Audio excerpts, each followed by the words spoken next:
Good evening and hello, my weary ones. I am so thankful to have you with me.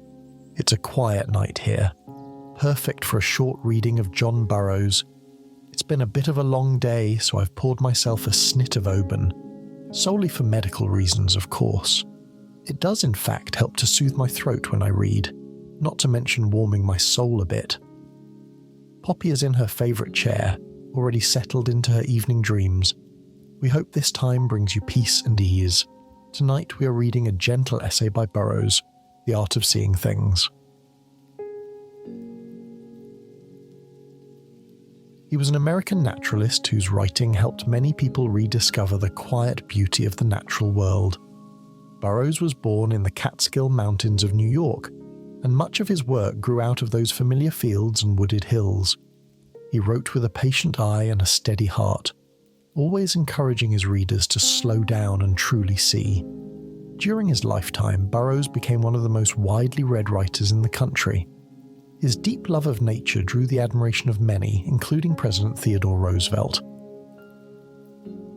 The two men formed a lasting friendship that grew from shared hikes and long conversations outdoors. In 1903, they travelled across the country together by train. At each stop, crowds gathered to greet them, and more than once, Burroughs drew as much attention as the president himself. Their bond became a symbol of a growing American interest in conservation and in the quiet wisdom of the natural world. The Art of Seeing Things was written in the early years of the 20th century. It reflects Burroughs' belief that true seeing is not only a matter of the eyes, but also of the spirit. He invites us to move more slowly, to notice small wonders, and to keep a clear and open heart as we look at the world around us. So settle in with a warm drink, a soft blanket, or both. Let the softness of the night and the nearness of nature bring you into a gentle stillness. Now we turn to John Burroughs and his calm reflection, The Art of Seeing Things, Part 1.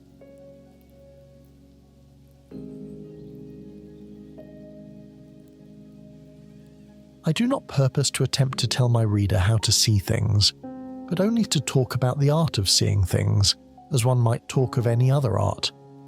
One might discourse about the art of poetry, or of painting, or of oratory, without any hope of making one's readers or hearers poets or painters or orators. The science of anything may be taught or acquired by study. The art of it comes by practice or inspiration. The art of seeing things is not something that may be conveyed in rules and precepts. It is a matter vital in the eye and ear, yea, in the mind and soul, of which these are the organs.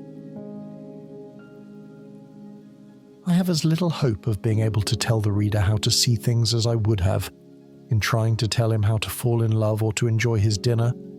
Either he does or he does not, and that is about all there is of it. Some people seem born with eyes in their heads, and others with buttons or painted marbles, and no amount of science can make the one equal to the other in the art of seeing things. The great mass of mankind are, in this respect, like the rank and file of an army. They fire vaguely in the direction of the enemy, and if they hit, it is more a matter of chance than of accurate aim. But here and there is the keen-eyed observer. He is the sharpshooter. His eye selects and discriminates. His purpose goes to the mark. Even the successful angler seems born, and not made. He appears to know instinctively the ways of trout. The secret is, no doubt, love of the sport.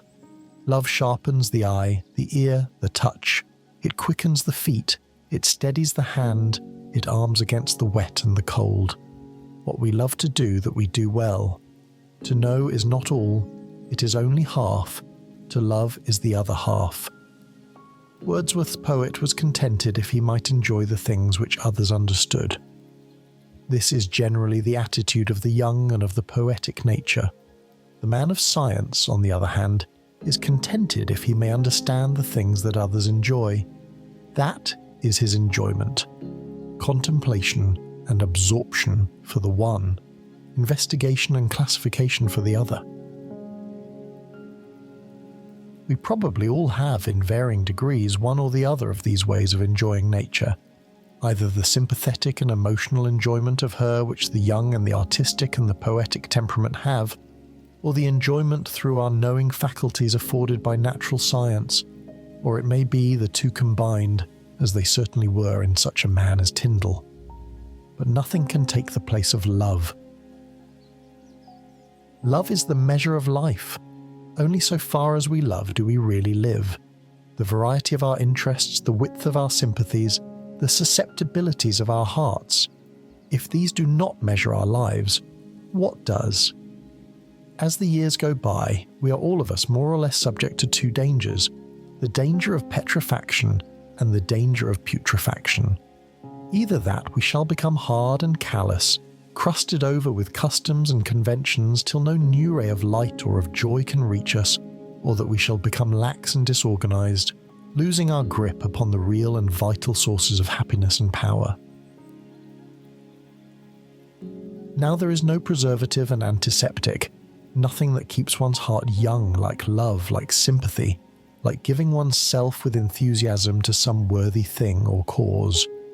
If I were to name the three most precious resources of life, I should say books, friends, and nature. And the greatest of these, at least the most constant and always at hand, is nature. Nature we have always with us, an inexhaustible storehouse of that which moves the heart, appeals to the mind, and fires the imagination. Health to the body, a stimulus to the intellect, and joy to the soul. To the scientist, nature is a storehouse of facts, laws, processes. To the artist, she is a storehouse of pictures. To the poet, she is a storehouse of images, fancies, a source of inspiration. To the moralist, she is a storehouse of precepts and parables. To all she may be a source of knowledge and joy. The Art of Seeing Things, Part 2. There is nothing in which people differ more than in their powers of observation. Some are only half alive to what is going on around them. Others, again, are keenly alive. Their intelligence, their powers of recognition, are in full force in eye and ear at all times. They see and hear everything, whether it directly concerns them or not. They never pass unseen a familiar face on the street. They are never oblivious of any interesting feature or sound or object in the earth or sky about them. Their power of attention is always on the alert, not by conscious effort, but by natural habit and disposition. Their perceptive faculties may be said to be always on duty. They turn to the outward world a more highly sensitized mind than other people. The things that pass before them are caught and individualized instantly. If they visit new countries, they see the characteristic features of the people and scenery at once. The impression is never blurred or confused. Their powers of observation suggest the sight and scent of wild animals. Only, whereas it is fear that sharpens the one, it is love and curiosity that sharpens the other. The mother turkey with her brood sees the hawk when it is a mere speck against the sky. She is, in her solicitude for her young, thinking of hawks, and is on her guard against them. Fear makes keen her eye. The hunter does not see the hawk till his attention is thus called to it by the turkey, because his interests are not endangered, but he outsees the wild creatures of the plain and mountain, the elk, the antelope, and the mountain sheep. He makes it his business to look for them, and his eyes carry farther than do theirs. We may see coarsely and vaguely as most people do, noting only masses and unusual appearances, or we may see finely and discriminatingly, taking in the minute and the specific. In a collection of stuffed birds the other day, I observed that a wood thrush was mounted as in the act of song, its open beak pointing straight to the zenith. The taxidermist had not seen truly. The thrush sings with its beak but slightly elevated. Who has not seen a red squirrel or a grey squirrel running up and down the trunk of a tree? But probably very few have noticed that the position of the hind feet is the reverse, in the one case from what it is in the other. In descending, they are extended to the rear, the toenails hooking to the bark, checking and controlling the fall. In most pictures, the feet are shown well drawn up under the body in both cases. People who discourse pleasantly and accurately about the birds and flowers and external nature generally are not invariably good observers. In their walks, do they see anything they did not come out to see? Is there any spontaneous or unpremeditated seeing? Do they make discoveries? Any bird or creature may be hunted down, any nest discovered if you lay siege to it. But to find what you're not looking for, to catch the shy winks and gestures on every side, to see all the byplay going on around you, missing no significant note or movement, penetrating every screen with your eye beams, that is to be an observer. That is to have an eye practiced like a blind man's touch. A touch that can distinguish a white horse from a black. A detective eye that reads the faintest signs. When Thoreau was at Cape Cod, he noticed that the horses there had a certain muscle in their hips, inordinately developed by reason of the insecure footing in the ever-yielding sand. Thoreau's vision at times fitted things closely. During some great fête in Paris, the Empress Eugénie and Queen Victoria were both present. A reporter noticed that when the royal personages came to sit down, Eugénie looked behind her before doing so, to see that the chair was really there, but Victoria seated herself without the backward glance, knowing there must be a seat ready. There always had been, and there always would be, for her. The correspondent inferred that the incident showed the difference between born royalty and hastily made royalty.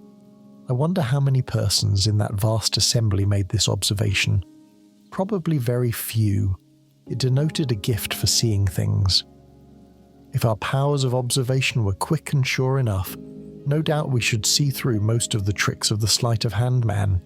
He fools us because his hand is more dexterous than our eye. He captures our attention and then commands us to see only what he wishes us to see.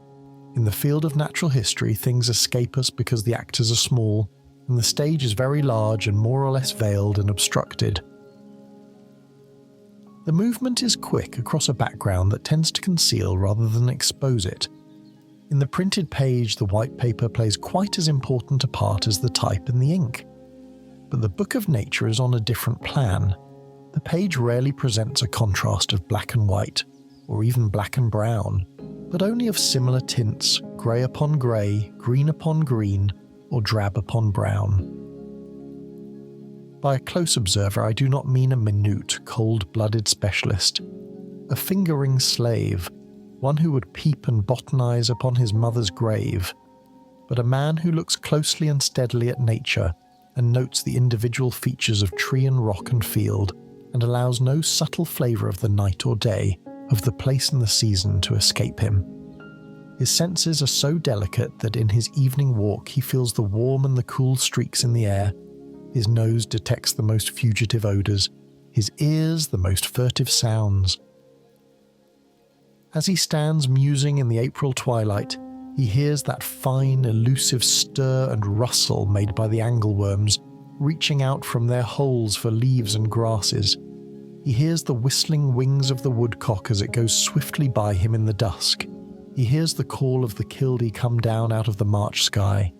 He hears far above him in the early morning the squeaking cackle of the arriving blackbirds pushing north. He hears the soft, prolonged, lulling call of the little owl in the cedars in the early spring twilight. He hears at night the roar of the distant waterfall and the rumble of the train miles across the country when the air is hollow. Before a storm, he notes how distant objects stand out and are brought near on those brilliant days that we call weather breeders. When the mercury is at 0 or lower, he notes how the passing trains hiss and simmer as if the rails or wheels were red hot. He reads the subtle signs of the weather. The stars at night forecast the coming day to him. The clouds at evening and at morning are a sign. He knows there is the wet weather diathesis and the dry weather diathesis, or, as Goethe said, water affirmative and water negative, and he interprets the symptoms accordingly. He's keenly alive to all outward impressions. When he descends from the hill in the autumn twilight, he notes the cooler air of the valley like a lake about him. He notes how, at other seasons, the cooler air at times settles down between the mountains like a vast body of water, as shown by the level line of the fog or the frost upon the trees. The modern man looks at nature with an eye of sympathy and love, where the earlier man looked with an eye of fear and superstition. Hence he sees more closely and accurately. Science has made his eye steady and clear. To a hasty traveller through the land, the farms and country homes all seem much alike.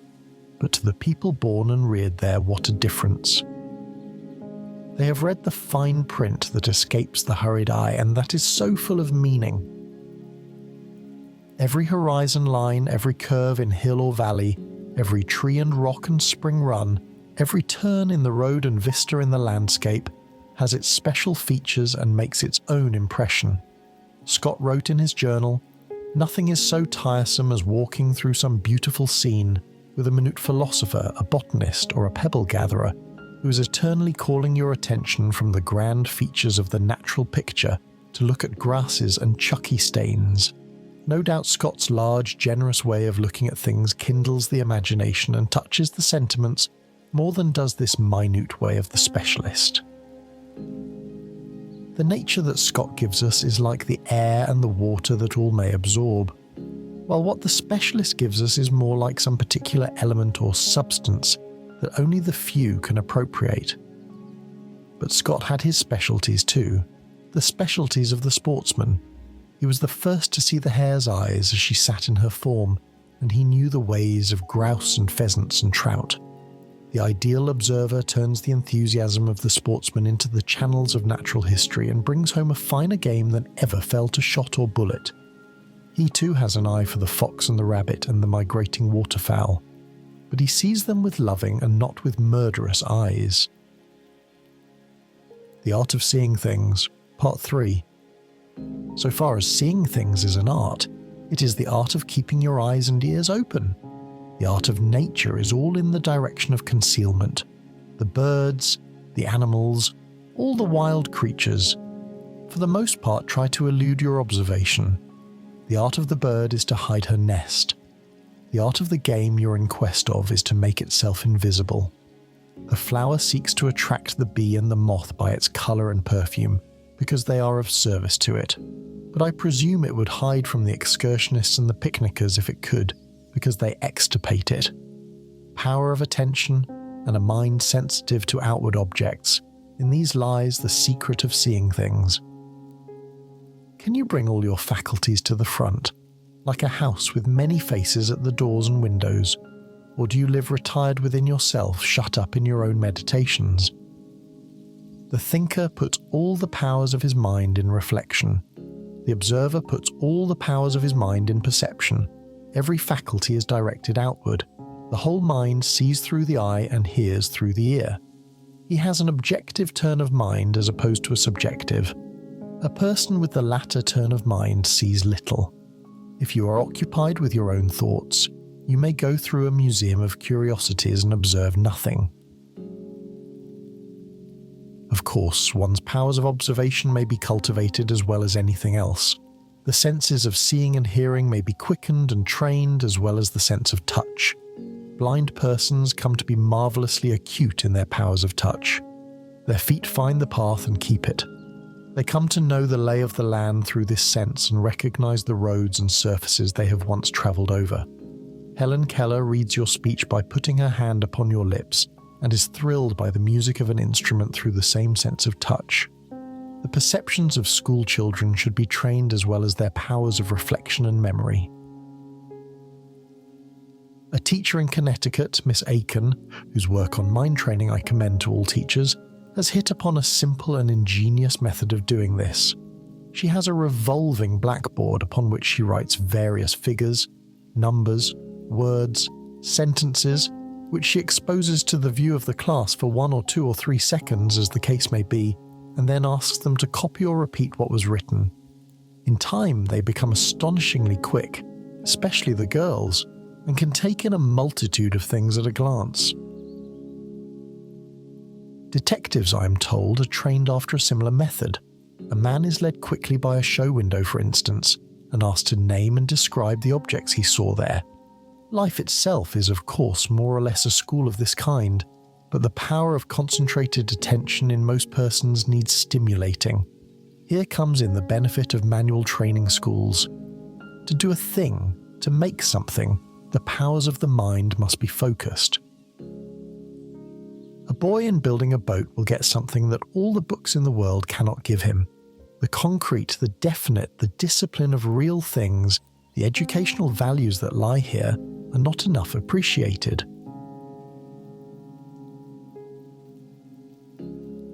The Art of Seeing Things, Part 4. The book of nature is like a page written over or printed upon with different size characters and in many different languages, interlined and cross-lined, and with a great variety of marginal notes and references. There is coarse print and fine print. There are obscure signs and hieroglyphics. We all read the large type more or less appreciatively, but only the students and lovers of nature read the fine lines and the footnotes. It is a book which he reads best who goes most slowly or even tarries long by the way. He who runs may read some things. We may take in the general features of sky, plain and river from the express train, but only the pedestrian, the saunterer, with eyes in his head and love in his heart, turns every leaf and peruses every line. One man sees only the migrating waterfowls and the larger birds of the air, another sees the passing kinglets and hurrying warblers as well. For my part, my delight is to linger long over each page of this marvellous record, and to dwell fondly upon its most obscure text. I take pleasure in noting the minute things about me. I am interested even in the ways of the wild bees, and in all the little dramas and tragedies that occur in field and wood. One June day, in my walk, as I crossed a rather dry, high-lying field, my attention was attracted by small mounds of fresh earth all over the ground, scarcely more than a handful in each. On looking closely, I saw that in the middle of each mound there was a hole not quite so large as a lead pencil. Now, I had never observed these mounds before, and my curiosity was aroused. "Here is some fine print," I said, "that I have overlooked." So I set to work to try to read it. I waited for a sign of life. Presently I saw here and there a bee hovering about over the mounds. It looked like the honey bee, only less pronounced in colour and manner. One of them alighted on one of the mounds near me, and was about to disappear in the hole in the centre when I caught it in my hand. Though it stung me, I retained it, and looked it over, and in the process was stung several times, but the pain was slight. I saw it was one of our native wild bees, cousin to the leaf rollers, that build their nests under stones and in decayed fence rails. In Packard I found it described under the name of Andrena. Then I inserted a small weed stalk into one of the holes, and with a little trowel I carried proceeded to dig out the nest. The hole was about a foot deep. At the bottom of it I found a little semi-transparent membranous sac or cell, a little larger than that of the honey bee. In this sac was a little pellet of yellow pollen, a loaf of bread for the young grub when the egg should have hatched. I explored other nests and found them all the same. This discovery was not a great addition to my sum of natural knowledge, but it was something. Now when I see the signs in a field, I know what they mean. They indicate the tiny earthen cradles of Andrena. Nearby I chanced to spy a large hole in the turf with no mound of soil about it. I could put the end of my little finger into it. I peered down and saw the gleam of two small bead-like eyes. I knew it to be the den of the wolf spider. Was she waiting for some blundering insect to tumble in? I say she, because the real ogre among the spiders is the female. The male is small and of little consequence. A few days later I paused by this den again and saw the members of the ogress scattered about her own door. Had some insect Jack the Giant Killer been there, or had a still more formidable ogress, the sand hornet, dragged her forth and carried away her limbless body to her den in the bank? What the wolf spider does with the earth it excavates in making its den is a mystery. There is no sign of it anywhere about. Does it force its way down by pushing the soil to one side and packing it there firmly? The entrance to the hole usually has a slight rim or hem to keep the edge from crumbling in. As it happened, I chanced upon another interesting footnote that very day. I was on my way to a muck swamp in the woods to see if the showy lady's slipper was in bloom. Just on the margin of the swamp, in the deep shade of the hemlocks, my eye took note of some small, unshapely creature crawling hurriedly over the ground. I stooped down and saw it was some large species of moth just out of its case, and in a great hurry to find a suitable place in which to hang itself up and give its wings a chance to unfold before the air dried them. I thrust a small twig in its way, which it instantly seized upon. I lifted it gently, carried it to drier ground, and fixed the stick in the fork of a tree so that the moth hung free a few feet from the ground. Its body was distended nearly to the size of one's little finger and surmounted by wings that were so crumpled and stubby that they seemed quite rudimentary. The creature evidently knew what it wanted and knew the importance of haste. Instantly, these rude, stubby wings began to grow. It was a slow process, but one could see the change from minute to minute. As the wings expanded, the body contracted. By some kind of pumping arrangement, air was being forced from a reservoir in the one into the tubes of the other. The wings were not really growing as they at first seemed to be, but they were unfolding and expanding under this pneumatic pressure from the body. In the course of about half an hour, the process was completed, and the winged creature hung there in all its full-fledged beauty. Its colour was checked black and white like a loon's back, but its name I know not. My chief interest in it, aside from the interest we feel in any new form of life, arose from the creature's extreme anxiety to reach a perch where it could unfold its wings. A little delay would doubtless have been fatal to it. I wonder how many human geniuses are hatched whose wings are blighted by some accident or untoward circumstance. Or do the wings of genius always unfold, no matter what the environment may be? One seldom takes a walk without encountering some of this fine print on nature's page. Now it is a little yellowish white moth that spreads itself upon the middle of a leaf, as if to imitate the droppings of birds. Or it is the young cicadas working up out of the ground, and in the damp, cool places building little chimneys or tubes above the surface to get more warmth and hasten their development. Or it is a wood newt gorging a tree cricket, or a small snake gorging the newt, or a bird song with some striking peculiarity, a strange defect, or a rare excellence. Now it is a shrike impaling his victim, or blue jays mocking and teasing a hawk and dropping quickly into the branches to avoid his angry blows, or a robin hustling a cuckoo out of the tree where her nest is, or a vireo driving away a cowbird, or the partridge blustering about your feet till her young are hidden. One October morning I was walking along the road on the edge of the woods when I came into a gentle shower of butternuts. One of them struck my hat brim. I paused and looked about me. Here one fell, there another, yonder a third. There was no wind blowing, and I wondered what was loosening the butternuts. Turning my attention to the top of the tree, I soon saw the explanation. A red squirrel was at work gathering his harvest. He would seize a nut, give it a twist when down it would come, then he would dart to another and another. Farther along I found where he had covered the ground with chestnut burrs. He could not wait for the frost and the winds. Did he know that the burrs would dry and open upon the ground, and that the bitter covering of the butternuts would soon fall away from the nut? There are 3 things that perhaps happen near me each season that I have never yet seen: the toad casting its skin, the snake swallowing its young, and the larvae of the moth and butterfly constructing their shrouds. It is a mooted question whether or not the snake does swallow its young, but if there is no other good reason for it, may they not retreat into their mother's stomach to feed? How else are they to be nourished? That the moth larva can weave its own cocoon and attach it to a twig seems more incredible.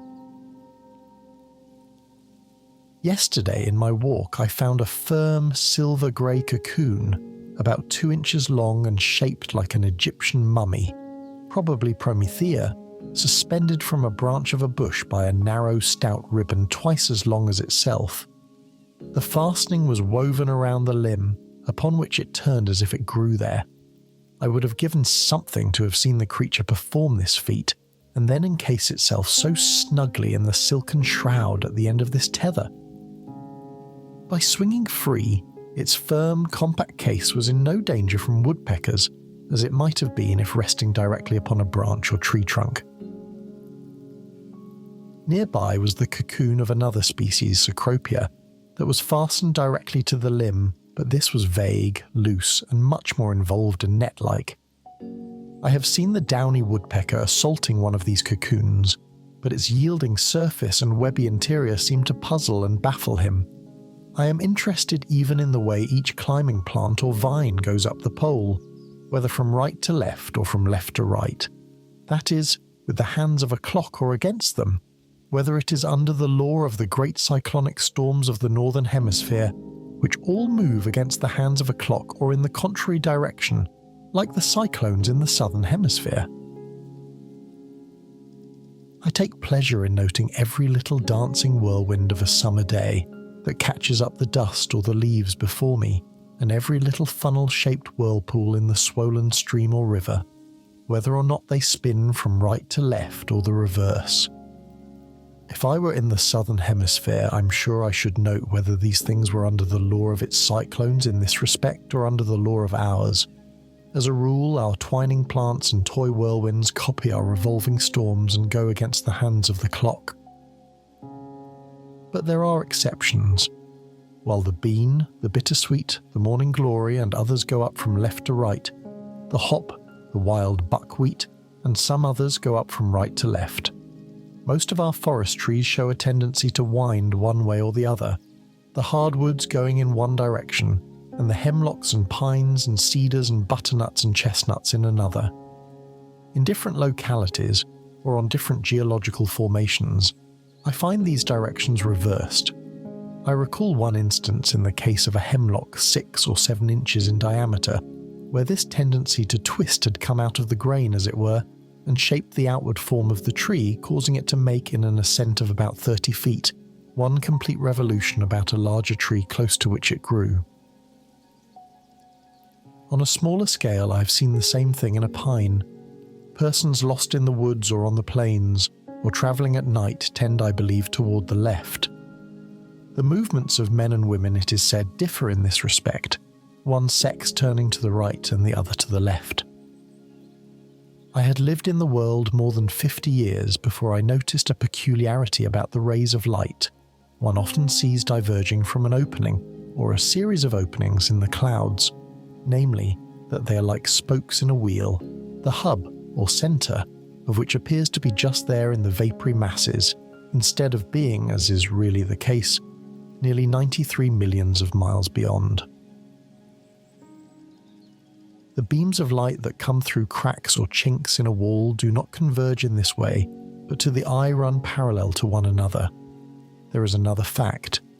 This fan-shaped display of converging rays is always immediately in front of the observer. That is, exactly between him and the sun, so that the central spoke or shaft in his front is always perpendicular. You cannot see this fan to the right or left of the sun, but only between you and it.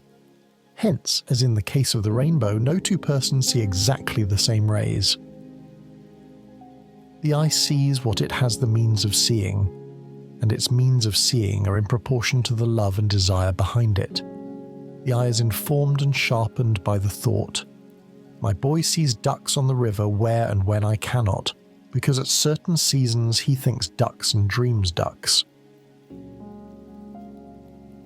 One season my neighbour asked me if the bees had injured my grapes. I said, "No, the bees never injure my grapes." "They do mine," he replied. "They puncture the skin for the juice, and at times the clusters are covered with them." "No," I said, "it is not the bees that puncture the skin, it is the birds." "What birds?" "The orioles." "But I haven't seen any orioles," he rejoined. "We have," I continued, "because at this season we think orioles. We have learned by experience how destructive these birds are in the vineyard, and we are on the lookout for them. Our eyes and ears are ready for them. If we think birds, we shall see birds wherever we go. If we think arrowheads, as Thoreau did, we shall pick up arrowheads in every field. Some people have an eye for four-leaved clovers. They see them as they walk hastily over the turf, for they already have them in their eyes. I once took a walk with the late Professor Eaton of Yale. He was just then specially interested in the mosses, and he found them, all kinds, everywhere. I can see him yet, every few minutes upon his knees, adjusting his eyeglasses before some rare specimen. The beauty he found in them and pointed out to me kindled my enthusiasm also. I once spent a summer day at the mountain home of a well-known literary woman and editor. She lamented the absence of birds about her house. I named a half-dozen or more I had heard or seen in her trees within an hour. The indigo bird, the purple finch, the yellow bird, the veery thrush, the red-eyed vireo, the song sparrow. "Do you mean to say you have seen or heard all these birds while sitting here on my porch?" she inquired. "I really have," I said. "I do not see them or hear them," she replied, "and yet I want to very much." "No," said I, "you only want to see and hear them. You must have the bird in your heart before you can find it in the bush." I was sitting in front of a farmhouse one day in company with the local Nimrod. In a maple tree in front of us I saw the great crested flycatcher. I called the hunter's attention to it and asked him if he had ever seen that bird before. No, he had not. It was a new bird to him. But he probably had seen it scores of times, seen it without regarding it. It was not the game he was in quest of, and his eye heeded it not. Human and artificial sounds and objects thrust themselves upon us. They are within our sphere, so to speak, but the life of nature we must meet halfway. It is shy, withdrawn, and blends itself with a vast neutral background. We must be initiated. It is an order the secrets of which are well guarded. About all we have in mind when we think of the earth is this thin pellicle of soil with which the granite framework of the globe is clothed. A red and brown film of pulverized and oxidized rock, scarcely thicker, relatively, than the paint or enamel which some women put on their cheeks, and which the rains often wash away as a tear washes off the paint and powder. But it is the main thing to us.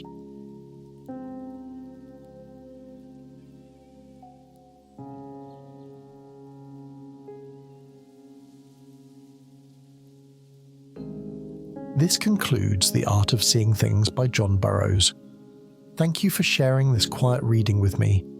His words remind us that the world offers her most precious gifts when we slow down and see with a loving heart. I hope this time brought you ease and a bit of stillness. Let the night wrap you like a warm blanket. Let the soft dark settle around you and carry the day away. I'll be back again next week. Until we meet again, I wish you peace and a gentle rest.